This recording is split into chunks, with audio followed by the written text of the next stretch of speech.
Ndabahaye mwaramutse mwese canke mwiriwe bivanye naho buri umwe yerereye banywanyi mudateba kubana natwe ngaha kuri imbonesha kure imwe rudendisha kugira ngo ijye bashyikiriza amakuru atosoye arabana n'umutekano politiki ubanye n'amakungu ndetse n'ubuzima bwa munsi bw'abanyagihugu kuri udukurikiye bwa mbere hitushonda sabone kugira ngo yongere mu batazongera gucikwa na gato n'amakuru ndetse n'ibiganiro tubashyikiriza ngaha. Igisoda cy'u Burundi kiri muri operasiyo ikomeye ku mipaka yose igihuza n'igihugu cya Tanzania, ni nyuma y'uko bitangajwe ko hari bamwe mu banyatanzania bafite imigambi mibi bashobora guturuka mu gihugu cy'u Burundi bakagaba igitero muri Tanzania mu rwego rwo guhungabanya umutekano. Ni mu gihe kandi bivuga ko hari abanyamahanga baje muri Tanzania mu rwego rwo guteza akaduruvayo kuri ubu batangiye guhigwa bukwara, aho bivugwa ko bari gushaka guhunga bakaba bakambuka umupaka bakajya i Burundi. Byose rero nibiri gutuma ku operasiyo ikomeye. Ni mu gitondo cya kare kuri uyu munsi wa kabiri w'indwi ku igenekerezo rya kane mu nyonyo 2025 ni muzero turabira hamwe biri kugenda biba bijyanye n'ibiri kugenda bigaragara muri operasiyo usalama wa kandi nk'uko rero biri kugenda bikorwa. Hari gutegurwa kandi hatangiye operasiyo ikomeye ijyanye na renseignement stratégique avec protection y'imipaka y'u Burundi mu rwego rwo kugira ngo ibi bikorwe. Service nationale de renseignement ikabiri gukorana n'igisirikare cya Tanzania TPDF mu rwego rwo kugira ngo bahangane n'ibijyanye n'ibiri kugenda bigaragara. Ni muze turebere hamwe reaction stratégique de FDNB turebere kugenda bitegurwa bijyanye n'itegeko rikomeye ryatanzwe na Etat Major bijyanye na operation muri ndamupaka 2025. turebe biri kubera mu bice bitandukanye Makamba, Cankuzo, Ruyigi ndetse na Nyanza Rake. Turebe mise en place des points d'observation avance. Turareba kandi déploiement des unités de reconnaissance mobile. Turibuze kandi kubabwira ibijyanye na renforce de coopération intelligence.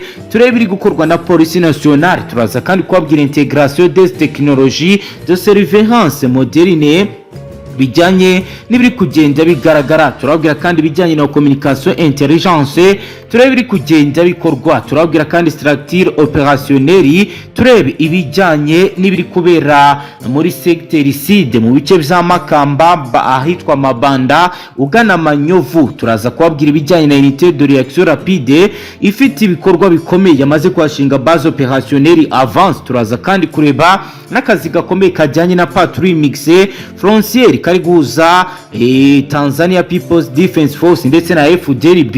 Turaza kandi kujya kuri secteur est mu bice bya Cankuzo, Gisuru ahitwa Makere. Turebe biri kugenda biba. Turebe biri kujyana na poste d'écoute mobile. Turebe biri kugenda bigaragara nga. Turaza kandi kubabwira ibijyanye la formation de surveillance électronique et de contre-infiltration. Tubabwira ibijyanye na base navale do Nyanza Rake. Turabijyanye na base navale do Kigoma. Aha rero turaba twageze muri secteur maritime cyase Nyanza Rake Kigoma. Turaba ibiri kugenda biba.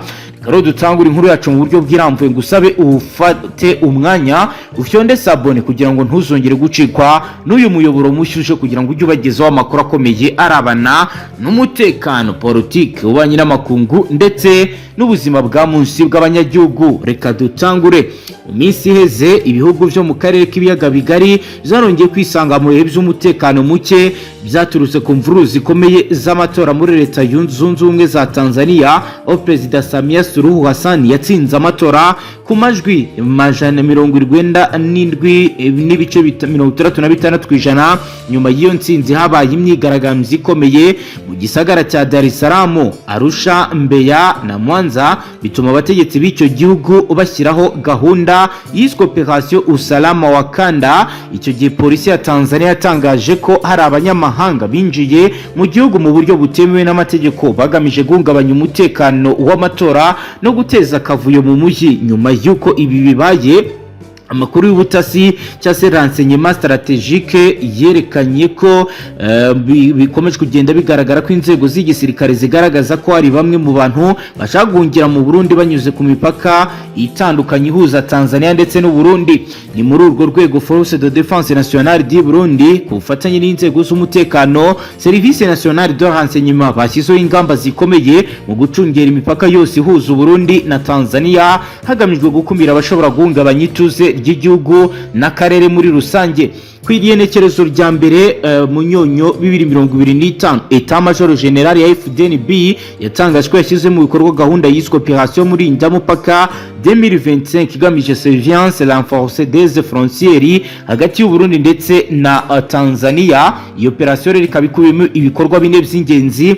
Hari igikorwa cya mbere cyiswe Déploiement des unités de reconnaissance mobile. Izi ni unité zishinzwe kugenzura no gutahura ibikorwa by'abinjira mu gihugu mu buryo butemewe n'amategeko, cyane cyane mu duce twitwa Makamba, Cankuzo, Ruyigi n'ahitwa Nyanzarake. Hari kandi mise en place des points d'observation avancée. FDN bikaba yarashyizeho ahantu henshi hari ibirindiro by'amaso y'ubutasi, ibyo twakwita ko ari poste d'observation avancée, bafite ibikoresho bya surveillance optique na electronique byifashishwa mu kumenya ibikorwa bihungabanya umutekano. Hari kandi bijyanye na renforcée de coopération intelligence, habaho ibikorwa bya renseignement intégré, aho amakuru avuye mu butasi bwa gisirikare renseignement militaire n'amakuru y'ubutasi bwa politique renseignement d'état ahuzwa kugira ngo habeho action coordonnée.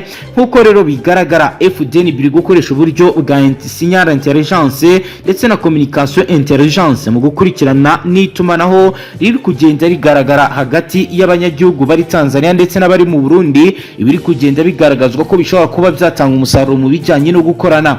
Mu rwego rwo gushyira mu bikorwa Operation Murinda Mupaka, FDN biyongereye uburyo bushya bwo gucunga imipaka y'inyanja, y'ikiyaga n'imisozi n'amashyamba.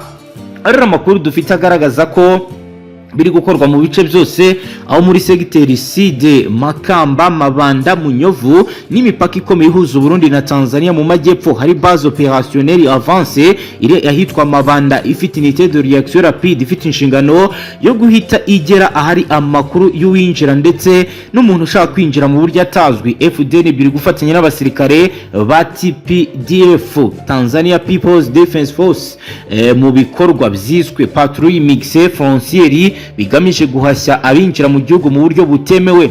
Aha hari ibirindiro bikomeye by'ubutasi bwa gisirikare renseignement de terrain. FDN byashyizeho poste d'écoute mobile zishobora gukurikirana imirongo ya telefoni n'itumanaho rya radio ry'abantu bari hafi y'umupaka. Ni agace gafatwa nka zone de transaction opérationnelle, aho FDNB na FRDC na TPDF bari gukora ibijyanye no gucunga umupaka mu buryo burimo formation de surveillance électronique et de contre-infiltration. Mugero kuri secteur yo hitwa Nyanzarake, Kigoma naho havugwa amakuru, aho rero ku rwego rwe FDNB bahashyize base navale do Nyanzarake ikorana na base navale do Kigoma TPDF mu bikorwa byiswe Joint Maritime Operation, aho bari gukora surveillance navale tactique ku kiyaga cya Tanganyika, inspection des embarcations commerciales et de pêche ndetse na contre des routières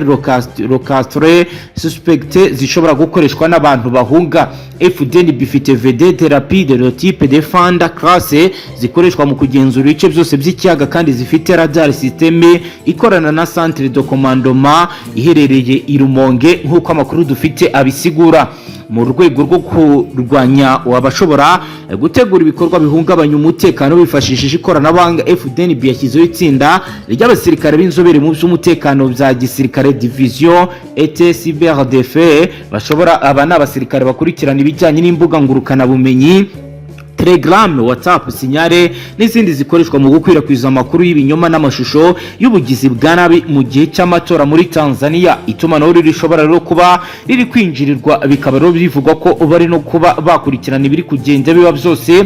Burundi rero ntibwafashe ikintu cyonyine gusa, kuri ubu rero bikaba bivugwa ko nyuma y'uko President Evariste Ndayishimiye agiye mu gihugu cya Tanzania yemeye ko agomba kugira uruhare rwose rushoboka mu rwego rwo kugira ngo Tanzania yongere itekane, amahoro yongere agaruke, aho rero kuri ubu batangiye gukora ibizwi nka prevention proactive, gukumira mbere y'uko ikibazo kiba, surveillance intégrée, guhuza uburyo bwa gisirikare, ubutasi n'itumanaho, collaboration régionale, gukorana n'abaturage mu mutekano w'imbibi. Ibi byose rero bikaba bikomeje kugenda bigaragara muri Doctrine Nationale de Sécurité Frontière yashyizweho bijyanye n'ibigomba gukorwa mu rwego rwo kugira ngo umutekano ukumirwe kwere guhungabana. Ngayo nguko ni no kudusoje ngaha, witushyonda sabone ngaha tubashyikiriza amakuru atosoje abarabana n'umutekano, politiki, ububanyi n'amakungu ndetse n'ubuzima bwa munsi bw'abanyagihugu. Astra Vista.